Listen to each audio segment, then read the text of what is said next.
So this morning we're going to start off with a classic baker's filling.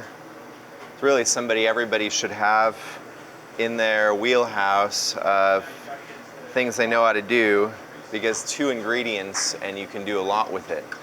Heavy cream and chocolate. Combined in the right way, you can make a ganache. So we're going to start with that today. It's going to be the basis of a chocolate babka. And today we're keeping it simple, just straight chocolate ganache and brioche dough made into a babka. By the holidays, for proof, we will turn this into something just a little bit more elevated, a chocolate hazelnut babka. That way it's not like a pain au chocolat, just entirely. I think it's really nice to just keep it simple. This is a lot easier to make at home, without a doubt, than laminating croissant dough and trying to replicate a sourdough croissant. So you'll be able to see, hopefully, the start to finish today. This particular component of it, the ganache, can be made into many, many different applications. This is just one way to use ganache. So we'll start here. So I'm weighing out the heavy cream right now. I've got about 1.8 liters of it. And I'm going to set it onto an induction burner. I'll use medium heat. Really, we're trying to just get up to a simmer. And it's important that you don't really go past that simmer. Chocolate. And weigh it out to the exact same measure as the heavy cream. So 1.8 kilos. Like a 40%. And for ganache, that's a good range to be. So it's more of a milk chocolate overall. Apparently white chocolate ganache is the most versatile, I imagine, in a pastry application. For our purposes, we don't really have a need for this to be a white chocolate, so we're going with that nice 40%. It's going to have that semi-sweet component to it, and will incorporate nicely into the final product. Mixing it in with hazelnut, rather than go with Nutella, which has all kinds of additives, like palm oil is a second ingredient in Nutella. Today is the first time that we're doing a shoot for quite some time. A couple months ago, my life sort of halted when my mom passed away. And so there is definitely a big change in my life. It took a little bit of time to reset. We spent about a month in Poland with my dad, and I'm really thankful that my dad's actually up here banging in the attic right now. It took some convincing to get him out here this winter, but he's out here helping us and working alongside us, and living with Amanda and I. So it's nice to be here with family. So I've spent the last couple months a little bit more under the radar and working on myself, just working on resetting myself and being with my family. One of the things that I did was pick up an old love, and that was pick up my tennis racket again and start playing. I think that's been a really important component of the last couple months, for more reasons than just the loss of my family. Also just reasons of building myself up to lead others better. We now have a team of nearly 30 here. What's important is to be filling my cup in order to be able to contribute to everybody else's. Whereas if you're drawing from a cup that's been emptied, that's a lot harder to do. So I want to make sure that people who work here are developing in their professional endeavors, but also as people learning a new trade. Having something to draw upon outside of work is increasingly important. This particular thermometer seems to only be working in this strange position right now, so we'll go with it just to see where we're at on temperature. I'm looking for somewhere between like 160, 170 degrees Fahrenheit for the heavy cream. It's a really easy process. I have a 1-to-1 ratio of cream and chocolate. You do want the chocolate to be in a smaller format. If you have giant blocks of chocolate, then when you pour the hot cream on it, nothing's really going to happen very quickly, and you could have an uneven mixture. So if you are working from a bigger bar of your favorite baking chocolate, you definitely want to chop that up before attempting this particular recipe. I went and used some chips that we had, and these chips will be very easy to incorporate. Really, all this process is heating up the heavy cream and then pouring that heavy cream over the chocolate chips, allowing them to heat up for about 2 minutes. We'll just keep it still for a couple minutes and then stir to smooth. You couldn't ask for something simpler. Don't let the fancy word ganache intimidate you. It's a really, really, really simple and delicious chocolate filling. So just in the time that I've been explaining, we have climbed up to about 110 degrees. We're steadily climbing. Won't take too long to get there. Once we're done preparing the filling, what's going to happen is it will be very warm because the heavy cream will combine with the colder chocolate. It'll bring it down, but it'll still be roughly where my heavy cream is right now, 110, 115 degrees. A little bit too warm to just throw on brioche dough. So while this is cooling to room temperature, we'll go ahead and mix our brioche, do our bulk fermentation. So this is really a great place to start the process. So we're getting very close now with the heavy cream. It's reaching a pretty warm temperature. We're at about that 175 degree mark, and I'm starting to see signs of a simmer. I'm not going to let it go much further. If you do push it too far, then you can create separation in the heavy cream, so I don't want that. Definitely not trying to boil. All I'm going to do from this hot temperature is now pour this over the chocolate.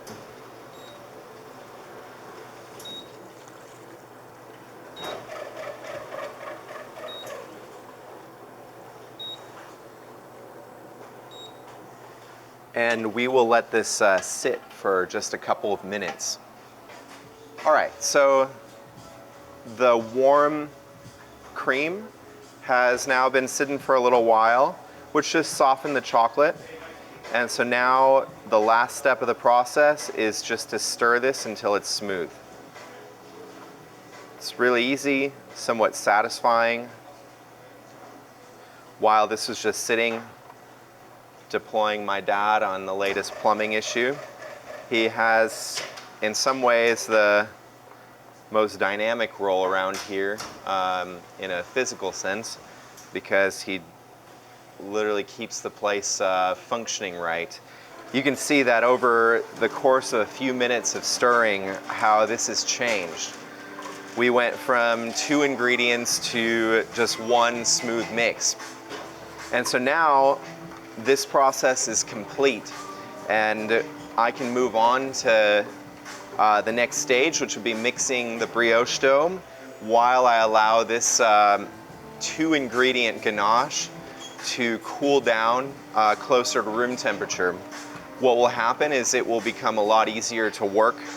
Right now, you can see the thickness of the final product, and that's just a product of its current temperature. It's still quite hot, but as the ganache cools down to room temperature, it will become scoopable and spreadable. Just making sure there's no further chunks before I walk away. All right, so I've got everything here for my brioche.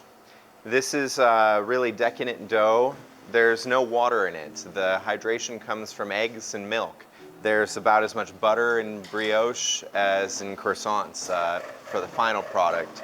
It's definitely a beautiful, decadent dough that we like to pull out around the holidays. When building a brioche, order of operations is probably the most important element of the process. The dough takes a little bit of mixing effort to come together, ideally. And so temperature of ingredients and order of operations matters greatly. It's quite easy to mess up the mix. We left a brioche mix giant, meaning so giant that the dough alone was valued well over $1,000 in the bowl in terms of all the inputs. And it was a very busy day where we were understaffed here, and so we thought we would pull out a garage trick and just let the dough bulk ferment in the original mixing bowl. This was shortly after moving into this facility when things sort of scaled up. And something that we didn't realize was because of the great volume of dough that was in that bowl, it would sort of have the same effect as a compost pile, where it starts to heat up because of the mass of the actual dough in the mixing bowl. So all of a sudden, we come back a couple hours after the mix, and the dough had climbed 20 degrees, and all the butter started to render out of the dough because it had gotten so hot that the butter just seeped out. Really was a traumatic experience in the bakery, but a nice learning lesson the hard way as we learned some of the differences between working with small batches of dough and very large ones. So now that I have my eggs measured out, I am going to beat them into one consistency. Pro tip, if you are cracking large amounts of eggs into a container, once in a while, I think I was pretty clean, I didn't have any shells, but the shells have a different weight altogether than the eggs, different consistency. So if you pour out slowly, you'll find that any remaining shells stay behind. And that's a pretty cool thing that I just learned through experience. And then as we brought people in that had other experience in kitchens, we kind of compared notes and realized we all do the same thing. If we mess up on cracking, we're not going and fishing for every single shell, but rather just pouring out of the vessel slowly and leaving the eggshells behind.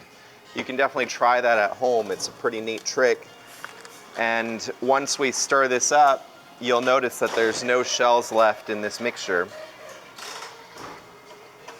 What I'm doing to stir this up is just kind of using a small circle within the giant. If I do this, I'm going to start spilling over the edges of the bowl quite easily. But I'm doing a similar motion to what my big mixer does. It's stirring in one spot, and the rest of the eggs are kind of spinning around anyway. So that's a nice way of handling this batch size.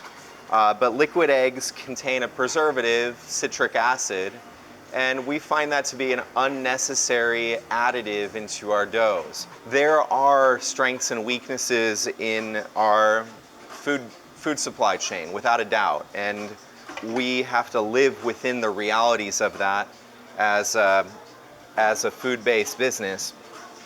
But I just don't find liquid eggs to be a necessary thing. There were a few very small eggshells left behind in the bowl here, but very, very trace at this point, and so I filtered any out at this point. So I'm starting with eggs in the bowl. That's the first thing. I'm going to add my milk. Both of these are refrigerated ingredients, and so, you know, this would equate to like cold water in this dough. It's good to start with a cold liquid for this particular dough because I am going to push the mix long. The next thing that I need is a sourdough starter, and oddly it's the one thing I didn't grab. So now I have a bit of a starter here. I'm going to scale it out to what I need. So, starter in this case is definitely a wet ingredient. You want to incorporate it with all the liquid first. You can see that I went with eggs, then milk, now Harriet. And now I can think about the other items that are going into this bowl. Namely, we've got the flour, we've got the sugar, we've got the salt, and the butter. I'm going to leave the butter for the very, very end. That's post-mixing. However, I can definitely incorporate the dry ingredients right now. There's some schools of thought here. Some bakers choose to hold back the sugar as well and allow the dough to develop slowly without it. I think that most often you can create a really nice dough so long as you sift the sugar and the salt and the flour together and make it a uniform mass. The bakers that choose to hold back sugar, they're trying to develop the strength of the dough without the sugar, which has it doesn't really have strength building components in it, works opposite. Also, if you handle the sugar poorly, if you engage it directly with the wet ingredients, you end up creating this sugary slush through your dough that you can't get rid of. So definitely got to be careful with the sugar. I need 4.5 kilos of flour. We always measure out our recipes with a food scale. If you measure volumetrically, you're going to be slightly off on every single ingredient that you're measuring, whether it be liquid, whether it be solid. Those small deviations amount to a lot. If you vary by 5% one way or the other, it actually amounts to a lot. It can be the difference between, you know, a country sourdough and more of a ciabatta-like product. It doesn't take much. I don't think that, you know, people that are new to baking realize how just changing the proportions can alter the final result. So all I'm doing to sift the sugar, salt, and flour together is just giving it a nice stir to the point that when I run my hand through this bin, I'm no longer feeling the sugar crystals or the rough texture of the salt. It's more just an experience of flour. I mean, you can still kind of tell that there's something else in it, but it's now more evenly spread. And with that, it's not going to create the same bad effect when mixed with the hydrated ingredients. So I'm going to go ahead and put my dry ingredients right atop and then move on to the actual mixer itself. I always start every mix slowly to incorporate. So in this mixer, speed 2 is quite slow.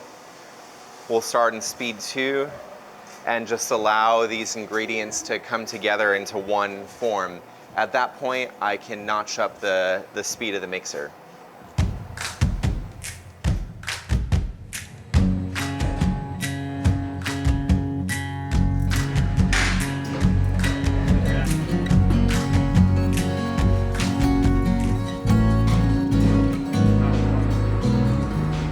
So this is the brioche dough that we mixed this morning. It also went in the proofer right after the mix for a couple hours. During that time, it's the bulk fermentation time. We keep it in the mid-80s with humid conditions, and that helps the dough puff up a little bit, start to create some energy throughout from the sourdough microbes that form fermentation sites. We need a little bit of that energy to get the process started before shaping. And then we move into the shaping component. So these two blobs will turn into two completely different products. And that's one of the cool things about this dough is I can go multiple ways with it. So I'm going to take one and prep it for babka. In this case, my goal is to do something very similar to what we do with our croissant dough. I am stretching it out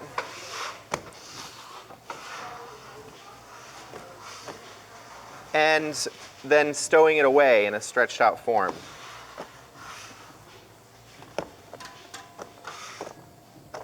So by doing this, now tomorrow I can run it through that dough sheeter, spread the ganache on it, put it into the proofer, and get it to the bake. So this is that stretch out process. It's good to mention that from here you could just roll this out and make babka, but you can tell from the consistency of this dough that it's much more delicate in this state. It's warm, it's soft, it rips easy. It's somewhat easy for it to roll out in uneven ways. You can absolutely do it. You're probably gonna need to use more flour than I use. I still use a little bit on the sheeter. The sheeter also provides a lot of uniformity. So you can see that there's some peaks and valleys at the moment. As I pull it through the sheeter, I end up getting a nice uniform sheet through the whole process. And so that's why we're doing what we're doing. This sheet can now get refrigerated in our walk-in. We're gonna cover it so that it doesn't dry out on top. This dough is so buttery though that it really wouldn't have the tendency of drying very easily. So you can even see the sheen of butter because it's been in a proofer at 80 degrees. Butter starts to melt, you know, around 68, 69, 70 degrees. And so you can see some of the butter at the top layer of this dough. All right, so we're continuing our babka journey. We have now mixed, bulk fermented, and stretched out the babka into a sheet pan size, and this has been cooled down so that we can pass it through the sheeter and roll it really thin. The cool down is somewhat optional, although it slows the process, which helps us keep under control. If you try to do this warm, you'll have a very similar result. The one problem you might run into is that you've got to work with a little bit more speed. So I'm going to unpeel this sheet. It's on this sheet pan on 2 silpats, which makes it a little easier for us to flip it off. Pretty easy to adapt this to a home environment. We're making a number of these here right now. This will probably yield around 10 babkas, this one sheet. In a home environment, you would have a lesser amount of dough and you just use a rolling pin to roll it out. You want to roll it out nice and thin.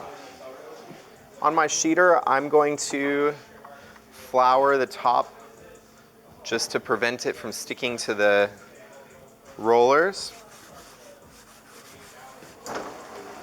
Now my first goal is to just extend it to the width of the belt. What I love about this dough is, like many of the others we're working with, it can be used in a number of ways. This brioche dough can be used to make awesome burger buns, dinner rolls, the babka. There's just tons and tons of applications for it. So you got to be careful through the sheeter. While it provides a lot of uniformity, the thinner I roll the sheet, the more likely I can get a snag.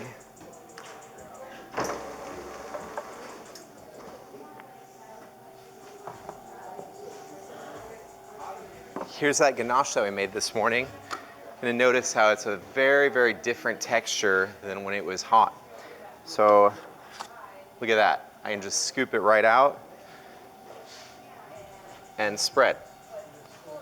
What I'm doing to just ensure even coverage is I'm going to add very similar quantities off of this dough knife through the dough and then spread. This one is just a pure chocolate Ganache. Our next iteration, the one that we hope to release just in time for the holidays themselves, since it's still an early rendition, will include some hazelnuts as well. Not Nutella, more of the pure non-palm oil stuff. So the goal here is just to spread it out as evenly as I can. So I'm applying a little bit of pressure with my dough knife. Too much pressure and I'll scrape it like this, where I'm scraping it off. The right balance leaves enough of this material on the sheet. This is very much unlike croissant dough, where if you make a mistake throughout the process, it can be quite brutally unforgiving. Next step in the process is to roll this up. So far, this looks exactly like making a morning bun or a cinnamon roll for that matter. We're just rolling it up. The difference is for the same size sheet, I'm gonna roll it up all the way, whereas normally I get two distinct rolls for the other two products that I'm mentioning. The babka, we're gonna go all the way to the end. I'm gonna cut this rolled up babka in half. In school, we called this hot dog style. Now opening it up, you can see all these layers. And my goal is to actually expose these layers.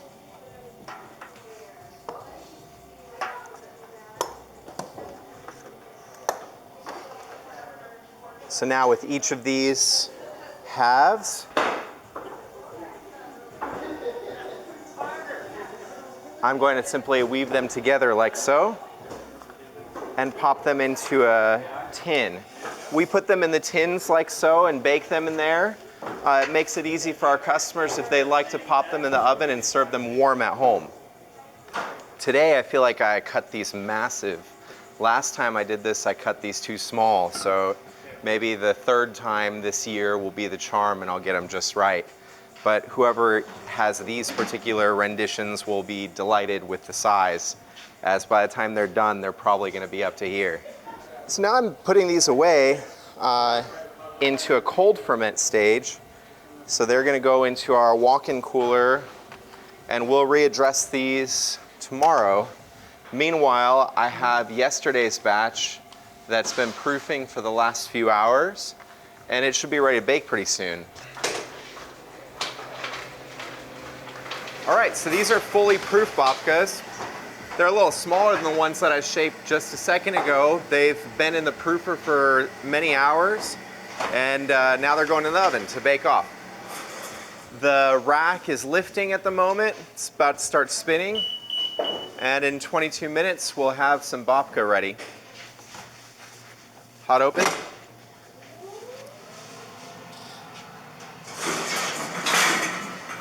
Okay, before I get too ahead of myself, I'm gonna tempt the inside, make sure it's fully baked. Now we're definitely good there.